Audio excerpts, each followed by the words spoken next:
Hey guys, Coach Mike Ryan here, and heading to another baseball game today here, but I wanted to talk to you in relation to in-season hitting and looking at, why you're doing well or not doing well, and maybe a bigger way to say it is what is constraining you from being at maximum performance. And what I like to tell guys is look at it like you're baking a cake. There's certain ingredients that are going to need to go into making that cake taste good. And hitting is really, really no different in a sense of it takes more than one thing.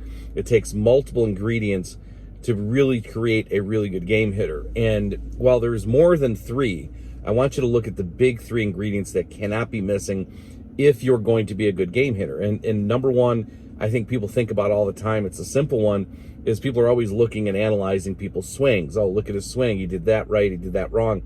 Of course, you need to have a good swing. So the swing efficiency, I would like to call it, or your swing mechanics, do need to be good enough in order to be a good game hitter. And that's actually one of the questions I will ask myself when people send me videos of their in-season game video. And I'll look at the swing and I'll say, well, is this swing good enough for him to be having more success than he's having? And if the answer is yes, then we're probably looking at there's another part of the ingredient that is missing.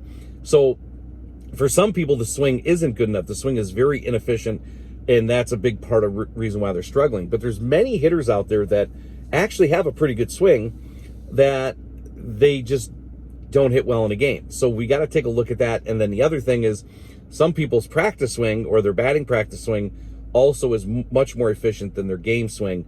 And that's another thing to look at when you're looking at the ingredients. So ingredient number one is how is your swing efficiency? Ingredient number two is how's your timing, right? So if I have a maybe a less efficient swing than somebody else and my timing's pretty good, I'm actually going to be a better hitter in the game. So, and I know parents and players, you guys have seen this before where you're like, man, that kid's got a really nice swing, but he's not hitting. Or my kid's, his swing looks pretty good. For some reason, he's not hitting.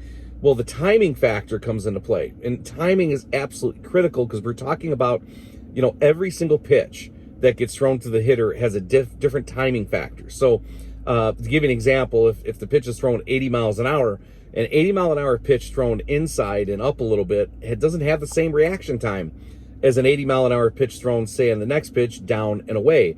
So even though it's the same speed, the reaction times are different if we're talking about barreling the ball up and being precise with the barrel. So timing is an issue. So if a hitter has very little adjustability with his timing, he's going to struggle in a game. So, number one is swing efficiency. Number two is timing. And again, we've seen, like I said, you see some guys with a little better timing than they have swing efficiency, but they'll hit better than the guys who have the better swing in the game. And then the third one is speed and power. And what I mean by that, I really mean speed and quickness. Now, people will say, well, not everybody's going to have the same power. That's true. But how quick are you? How quick is your bat? The advantage, everybody's going to think of bat speed and quickness of, well, that can translate to power. That's true. But the other thing quickness allows you to have is more time to see the ball. So your quickness affects your vision. So in other words, the slower you are with the bat, the slower you are getting that bat around, the less quickness you have to begin your movements a little bit sooner. You have to commit to the ball a little bit sooner. When you're committing to the ball a little sooner, you might be a little bit more likely to swing at a bad pitch or chase a breaking ball or not keep your hands back on a breaking ball, or just simply misread a fastball. So there are more ingredients in that, but the big three to me is swing efficiency, second one is timing, and the third one is quickness. And when you look at those big three, and somebody sends me a video and says, well, I'm struggling in the game, what do you think?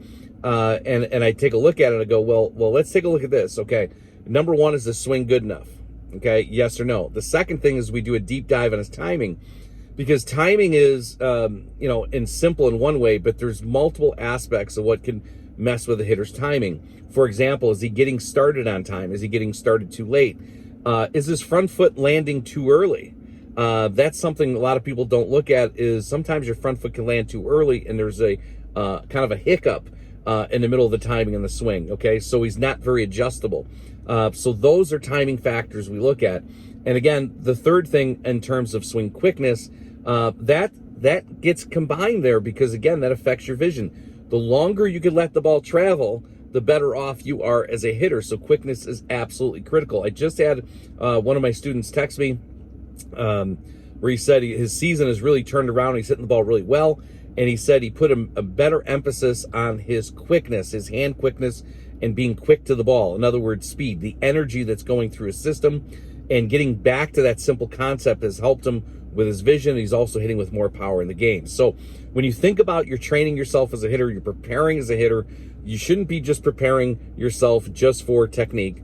You shouldn't be preparing yourself just for timing, and you shouldn't be preparing yourself just for speed. You have to understand how to blend those three together, and that is virtually a huge thing that needs to happen, not just during your off season, but it's got to be cycled during the season. You have to know how to combine your swing efficiency, your timing, and your quickness, which will affect your power and your ability to see the ball.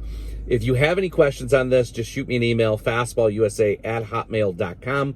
But keep working on the big three and keep blending them back and forth, and you'll see some of your constraints that are happening, some of your problems in the game happening will start to go down. You'll start to have much more success.